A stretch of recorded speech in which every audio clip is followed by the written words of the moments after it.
Hey, I want you to be thinking about this idea. Again, it's on the front of your notebook, all right? So if you look at the front of your notebook, all right, look at that.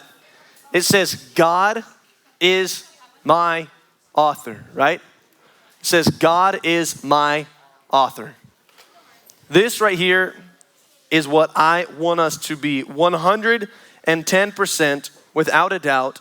Yes, this is the truth. God is my author, right?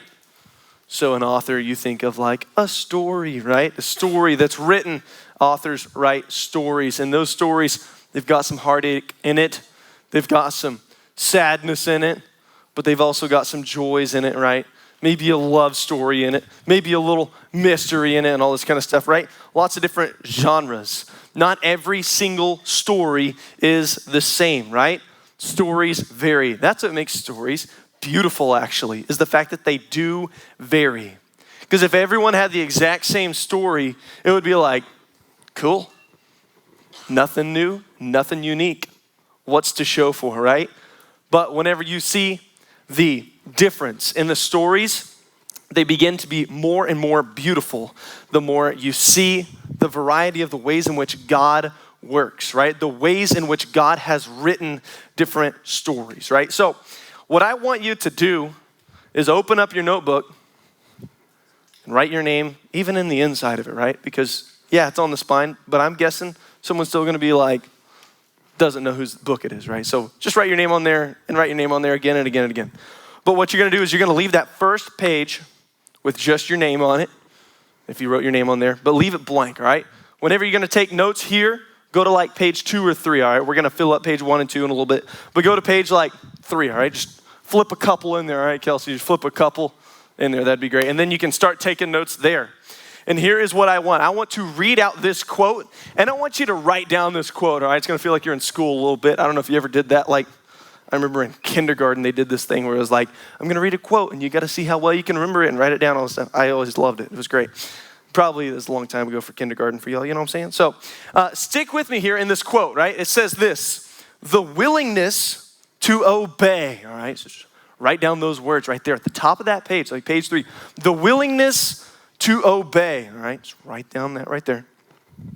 The willingness to obey every word from God, all right? The willingness to obey every word from God. Sound good? Got that part written down? We're not done yet, so just stick with me. The willingness to obey every word from God is critical. The willingness to hear every word from God is critical to hearing God speak. All right, so I hope you're getting this quote down, right? The willingness to obey every word from God is critical to hearing God speak. All right? You got that sucker written down. If you're just feeling like, hey, I want to know who wrote that, Henry Blackaby, that's his name. You can look it up. He's got an awesome book called Hearing from God that I just ripped that quote out of because it's a good quote. So let's talk about that for a second. The willingness to obey every word from God is critical to hearing God speak. So what that also means is if you are not willing to obey what God has to say, you probably aren't gonna hear him. Or if you hear him, you'll probably dismiss it. But the willingness to obey, whenever you're willing to do what God says, you are going to be eager to listen for what God is saying. Yeah? Makes sense? The willingness to obey every word from God is critical to hearing God speak. That right there, I'm telling you, is like the perfect quote to summarize everything that I want to communicate this week.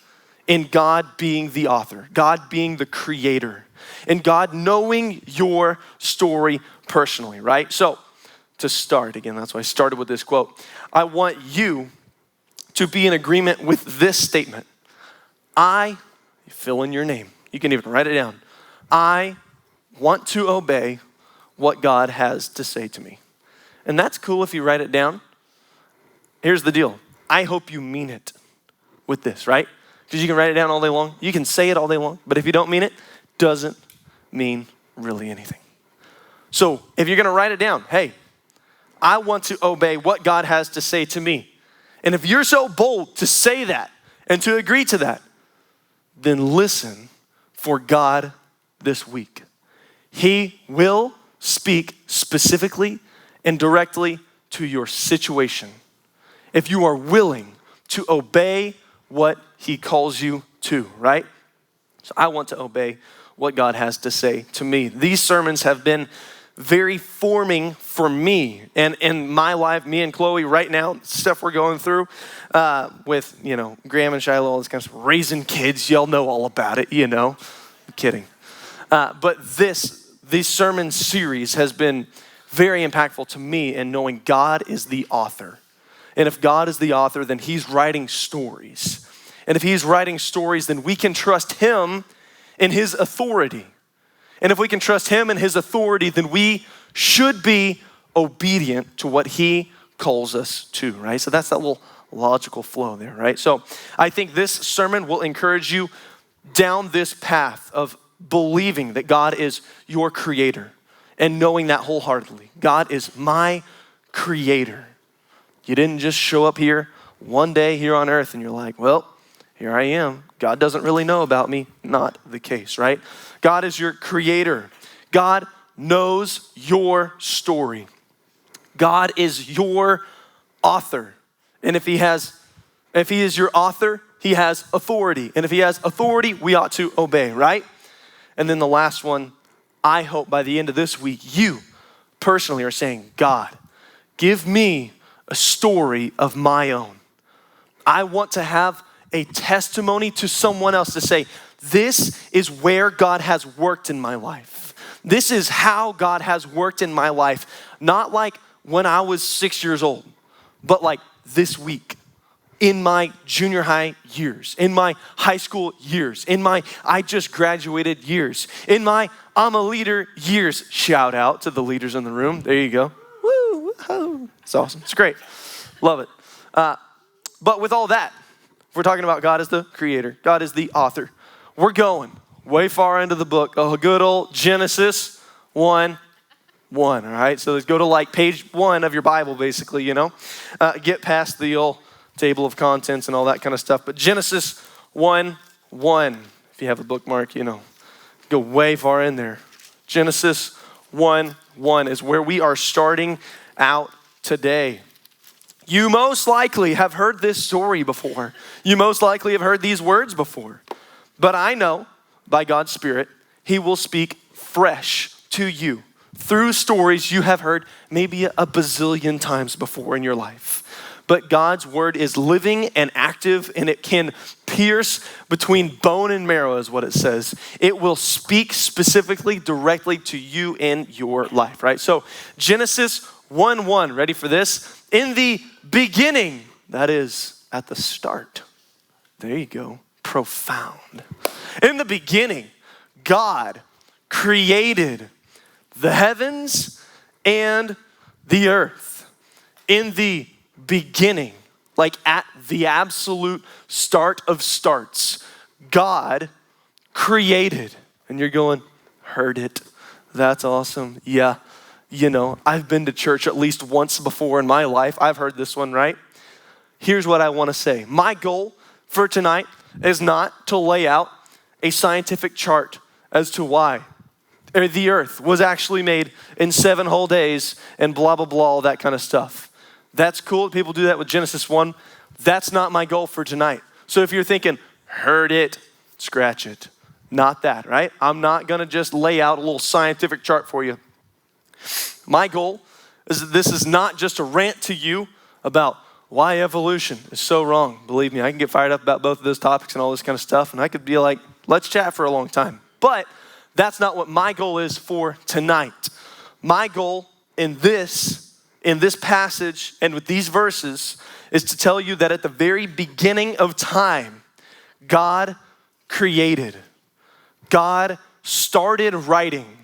He started this whole process, okay? So God, if he's gonna start something like as crazy complex as maybe a universe that's like kind of a lot of authority, right? That's kind of a lot of awe. That's kind of a lot of power. That's kind of a lot of, I don't even know the words to describe it, the kind of amazing, everything, all-encompassing power of God that he can literally start everything, right?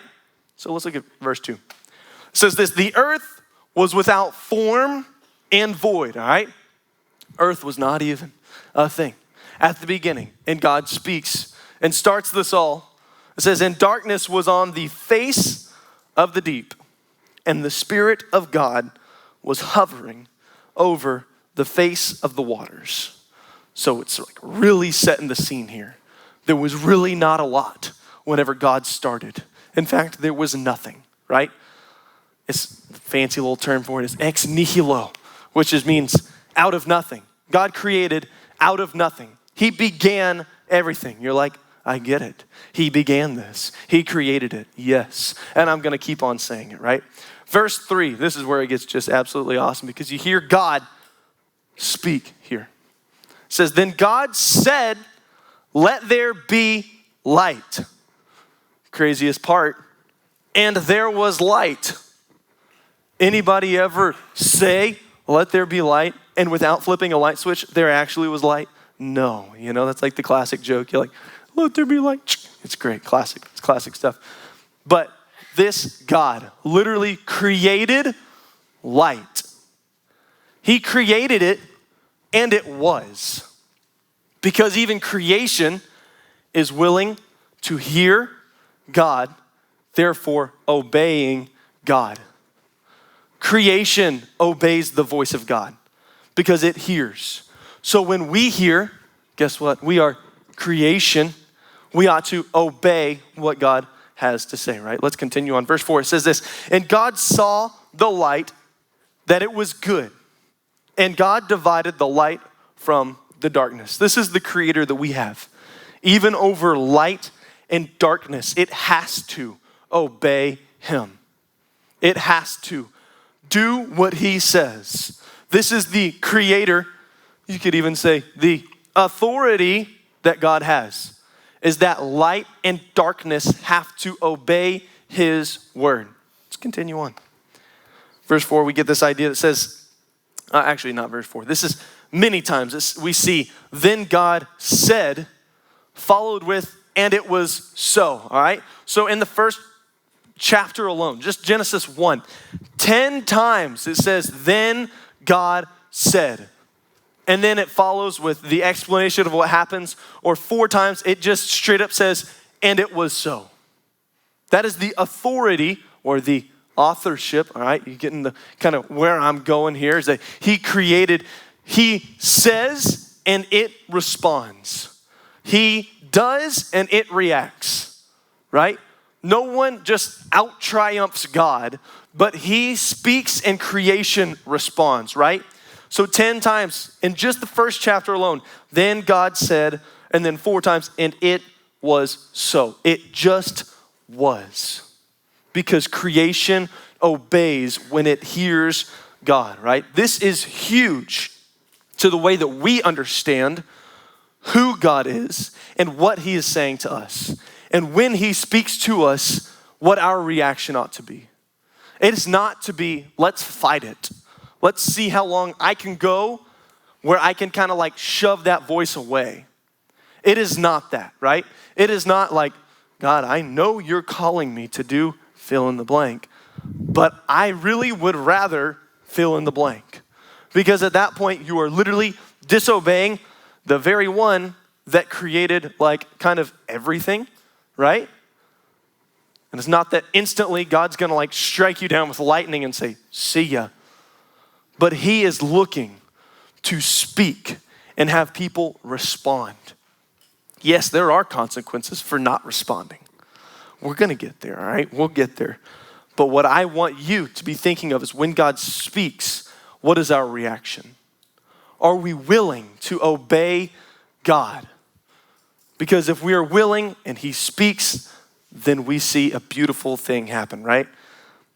Again, the willingness to obey every word from God is critical to hearing God speak. Again, creation obeys God. Creation hears God. And we see this principle of God and creation majored on throughout the rest of the Bible, but we're gonna focus on just from one passage, or from one book, all right? The book of Psalms, God's songbook. We're gonna look at a couple beautiful, crazy passages that just hammer home this idea of God and his creation and our response as his creation, right? So check out these passages here. Psalm 24, verse 1 and 2, it says this: "The earth is the Lord's, and," ready for this, "some of the things in it, not." It says, "and everything in it." The earth is the Lord's and everything in it.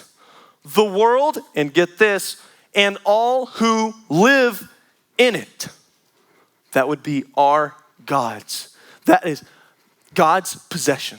That is God's creation. That is, God has the authority over it, right? It says, "For he founded it on the seas and established it on the waters."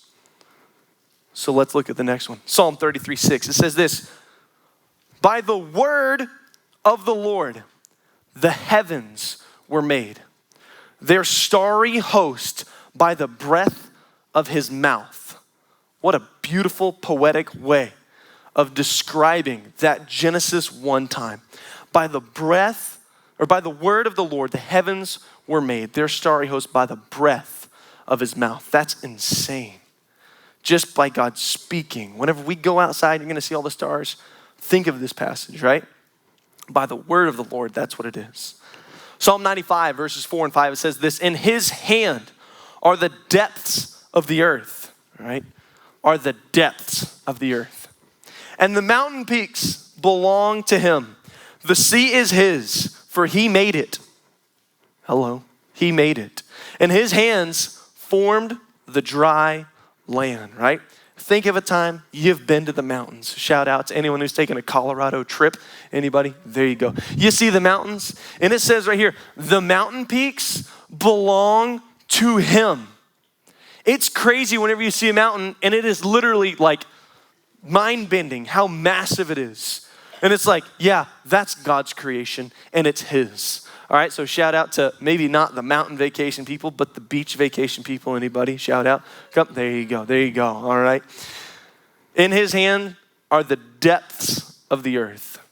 Think of that sea level. Think of way down deep. We went on a cruise this last year, me, Chloe, and her family and all this stuff. And it is freaky how much water there is out there. And whenever you're out there and it's like, boy, there's literally only water out here. And it shows you a little map and you're like out in the middle of nowhere. And it's like, you're telling me that God oversees even all of this? Shout out, overseas. Classic dad jokes, you know. You know what I'm saying, Michael? You can laugh. Huh? Thank you. He oversees it, Bennett. Get it? He oversees it. Thank you. Hey, but think, it is wild how vast the ocean is. And it says this all belongs to God. And so you may be thinking, hey, cool. You've kind of like beat the dead horse. I get it. You know, God created everything. That's cool. What does that have to do particularly with me and the struggles I have and the decisions I've got to make and the friends that I have and the parents that I have and, you know, whatever it is? How does this help me to defeat temptation? How does this help me to not live insecure? How does this help me to obey my parents? How does this actually help me to get married one day? You know, the question basically everyone's asking, especially in their teenage years, you know? How in the world does this stuff actually correlate with my life? Great question. Let's look at this next passage. Psalm 100, verse 3. So good. It says this: know that the Lord is God.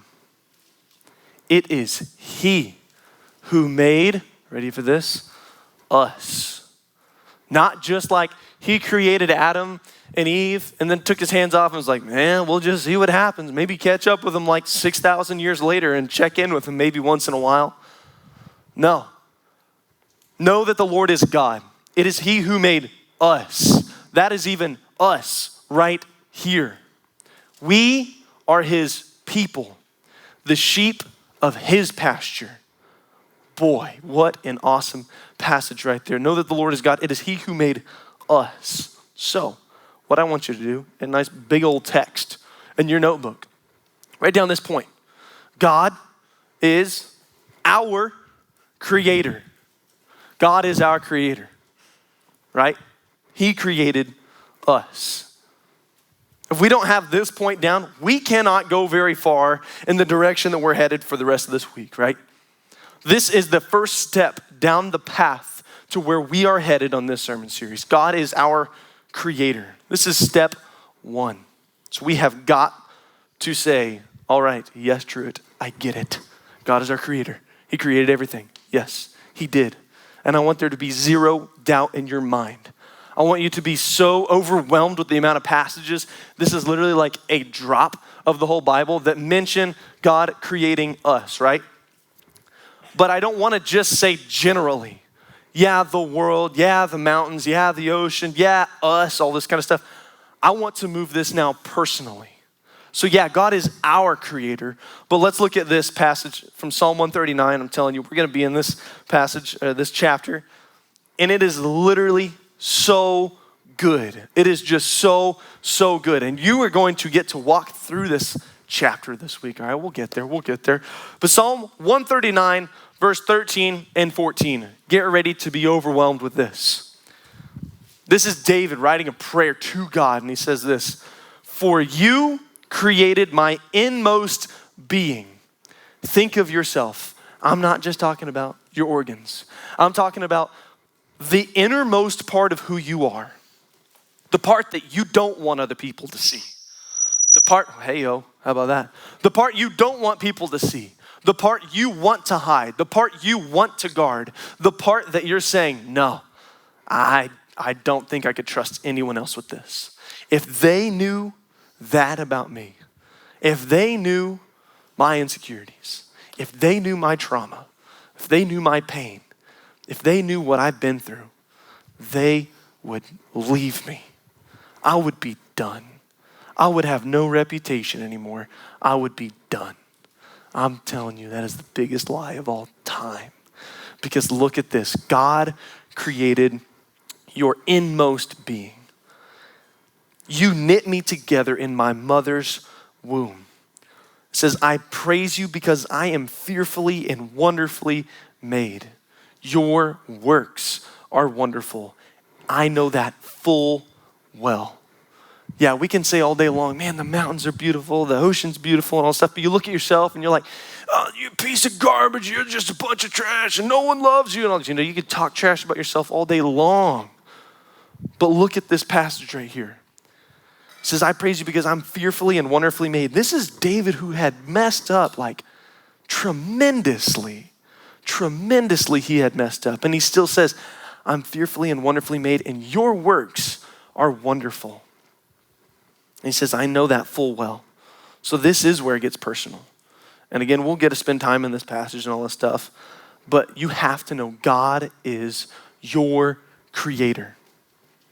So with this whole thing, this is where I'm super excited. I'm telling you, I've been fired up for this. I saw this a while back ago and was like, dude, we have got to share this at youth. So little analogy, a little depiction of your life, all right? I know a lot about your life just by this, and you're going to be amazed at your own personal life, all right? So let's toss this up on the screen. Here is you. Do you see the resemblance? A little bit. You kind of like stand there like this. There you go. Yeah, that is you. It's a beautiful thing. Your creation, right? You've been fearfully and wonderfully made. Just look at you. You're beautiful. You know what I'm saying? It's a great thing. You're tall, you're handsome and beautiful all at the same time, right? That's you. Come on, Eli. So get this next slide. Ready? Here is your family. You, mom, and dad. All right? No siblings, all right? Leave the siblings out of there for a second. The spotlight is on you for just this moment, all right? Say, see ya, siblings, the ones next to you, the ones in this very room. We got a lot of large families in here. I love it, right? You can kind of see the family resemblance from mom and dad to you. If you look close enough, it's pretty great. It's you and it's mom and dad, all right? Toss their names in there mentally, oh man, that is Brian and Heather for me, right? That's my parents. Love them. We look so great together, right? So here's the deal. Whether you like it or not, whether you wished it happened or didn't happen, it took two people to create you. All right? It took two people to make you. Yeah, get all the laughs out now, all right? There you go. Little middle schoolers and all this kind of stuff. I'll say it. Hey, it takes two people to come together and make an individual, right? Shout out. You've all seen Shiloh. She's a beautiful little girl. Graham, handsome little guy. You got to love him. That's our family, you know. Shiloh, it's Chloe and True. You got to love it. But it's three people right there, you know. Three stories just in that little circle. Not siblings, just you, mom, dad. Stick with me. You're probably like, where are you going with this, right? Next slide.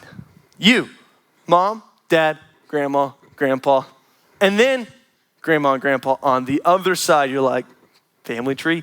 I've seen it before. You know, maybe you've got a little unique name there for your grandma and grandpa, you know what I'm saying? Because I believe like I'm the only person that I know who actually called them. My dad's parents were just grandma and grandpa to us. It was just, you know, standard and all this stuff.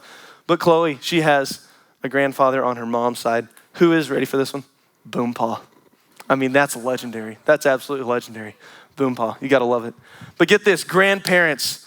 Again, the genes are so strong. The resemblance is showing. It's great. You know your grandparents, right? You know them. You can toss that name in there, right? Look at that chart right there and be like, yeah, that's grandma blah, blah, blah, and grandpa blah, blah, blah. It's great, you know? You know them, you know? It's really important to know the history of yourself because you didn't just show up here one day, right? You're not just a product of just your parents. Get this. It took two people to make your parents to make you.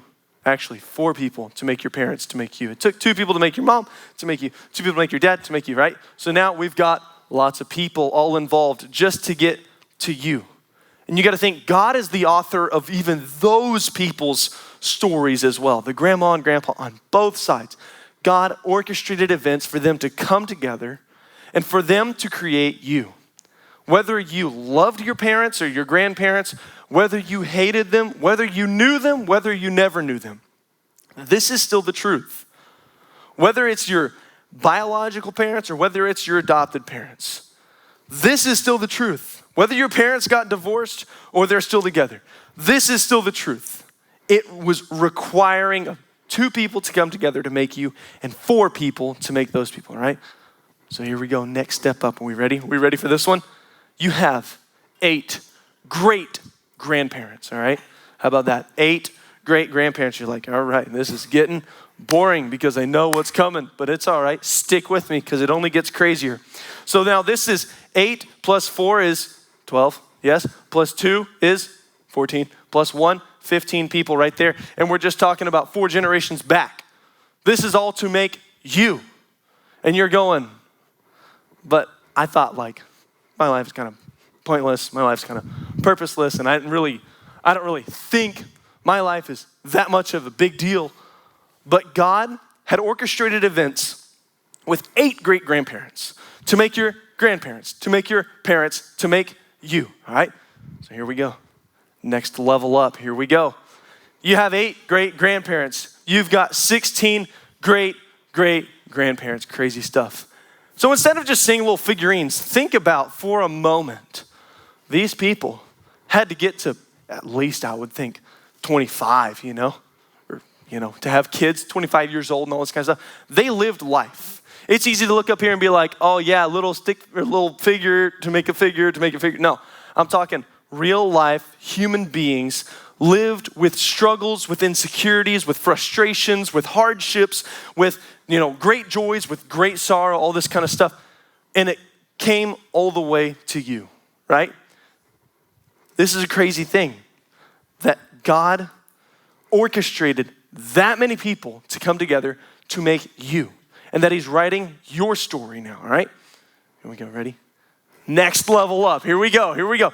32. This is third great grandparents. That's what we're calling this right here, right? This is where officially probably no one actually knows their third great grandparents. This is a lot of people now that have dated back about 100 plus years to get up to where you are, right? You're tracking with me? You're tracking with me here? Yeah. A lot of people that came together to make you. I could keep going and keep going and keep going. I didn't have enough passion, energy, willingness, or desire to make the graphics for that, because believe me, making the graphics for 32 of those was a lot, okay? And I didn't want to keep on going. So stick with me before we toss the next slide up there. I'm going to explain a couple things, right? I don't have a graphic for all of these, but think of this. If we went all the way back, your third great-grandparents, your fourth great-grandparents, your fifth great-grandparents, your sixth great-grandparents, your seventh great-grandparents, all this kind of stuff. We boil it all the way down. If we went back 400 years, all right? 400 years time. This is 9 generations. Get this. Let's toss this picture up on the screen. That's how many people it required to get to you 400 years back. And this is not like, oh yeah, like kind of this is like every so often this happens. No, this is like for every individual here. It required, get this, ready? Anyone like counting how many this is up there? 1, 2, 3, 4, 5. It's 4,096 people. I did, yeah. Each and every one. Copy paste is a beautiful thing. Copy paste is awesome. 4,096 total people over the last 400 years roughly to get to you in your life. And again, it doesn't matter if you loved these people, if you knew them, if you hated them, you disagreed with your parents, whatever. You didn't like how your grandparents were, whatever. I don't know what the stories are in your life. I don't know what all the drama went down 300, 200, 100 years ago in your life. But look at this, 4,096 people just to get to you.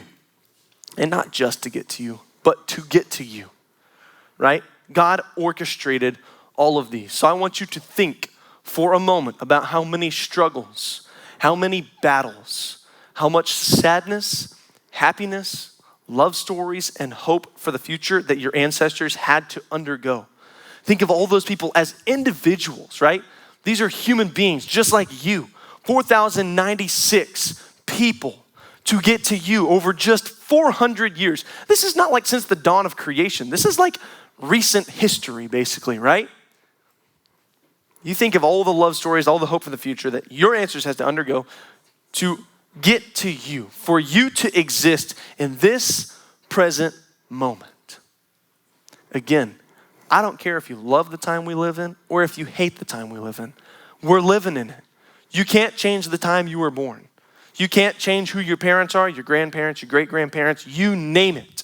You can't change that stuff. But we do know that God is the author of every single story, right? So you look at all these people and think of all of those people who've said, man, I hope my line lives on.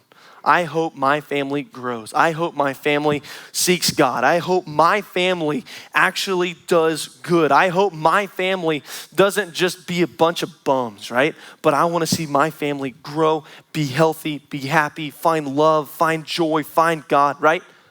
4,096 people to get to you. This is a beautiful thing. This is something that we must take with humility because we are the dream of many ancestors before us. We are the dream of many, many people who came before us, right? If you think just somehow you popped up on the scene some 12 to 18 years ago, you are wrong. You did not just pop up on the scene. You did not just arrive. Your life is not just, it's kind of here. No. God has a very specific purpose for your life. God is your creator. God has orchestrated all of the times past to get to today, for you to even be here, for you to have the leaders you're gonna have, the discussions you're gonna have. If you think for a moment you just popped up because one day your parents came together, you are wrong. History goes back way further than just your parents. You have to consider all that people have gone through in all of your family past. You are the product of too many other people's work for you to just live your life with no purpose. You are the product of too many people's work to just say, I'm just gonna kind of coast, only do what's easy, and maybe I'll find a little happiness along the way. No, we've got to be more serious with our life. So our next huge point is this: your life matters. Your life matters. I heard another really awesome quote. It says, nobody is a no one coming from nowhere, going nowhere, and doing nothing. He says, everyone is someone coming from somewhere, going somewhere, and doing something. You are not a no one. You're not living life in neutral. You're going somewhere. So where are you going? Your life matters. What will you do with your life? Your life matters. What have you done with your life? Your life matters. What does God want to do with your life? Your life matters. Listen, you be you. Don't live your life trying to be like the person next to you. God didn't create two of them. God created one of you. And whenever you aren't you, there is a void. You are to be you. Yeah, someone else might be cool and they might have great aspirations. You might say, man, I want to be exactly like them. They're so inspiring to me. That's great. Be inspired and be you. Don't go be them, because that is the most unfulfilling life. Because that's not your life God has given you to live. You are to be you. Don't settle for anything less. God didn't create two of one person, but he created one of you, right? So again, this verse from Psalm 139 says, for you created my inmost being. You knit me together in my mother's womb. I praise you because I am fearfully and wonderfully made. Your works are wonderful. I know that full well. Here's another point. This truth pleases God. That truth from Psalm 139 and also this next one we're going to look at. But these truths please God whenever we live in agreement with them. Whenever we live saying, yes, God, you have created me. I know your works full well. It's a crazy thing. In the book of Revelation, what we're going to look at next, this one verse, we get a beautiful picture of these 24 elders worshiping God as he's on his throne in heaven. And as they're worshiping, get what they're saying. Revelation 4:11, it says this, you are worthy, O Lord, to receive glory and honor and power. Ready for this? Almost like it's important if we talked about these things at youth. For you created all things. This is what the elders in heaven are saying to God on his throne. You created all things, and by your will they exist and were created. He is worthy. He created all things. It is only because of his choosing that they exist and were even formed to begin with. So you have to shove this verse in the face of every thought that says, I'm a mistake. You have got to shove this verse that says, by your will they exist and were created. You use this verse against every lie that says I could never be greater than my failures. You use these verses right here from Psalm 139, Revelation 4:11.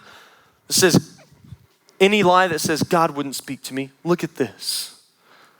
He created all things. He desires the relationship with all the things he created. For the lie that says my story is too far gone, look at this verse. For the lie that says your life is worthless, look at this verse. For the lie that says you shouldn't be here, look at this verse. By your will, they exist. It is not with your will you choose to take it. But by God's will, things exist because he created them. I know the enemy likes to work overtime and a half when God is going to speak. I know in your life, you might have had just some crazy things going down recently. Has been for us in our family. And it's very easy to get super distracted with all those things and just like, too much noise. I don't think I can hear God. too much distraction. I don't think I could actually sit down and receive from God. Let's scrap it. Let's scrap those lies. No, it's time to dial in.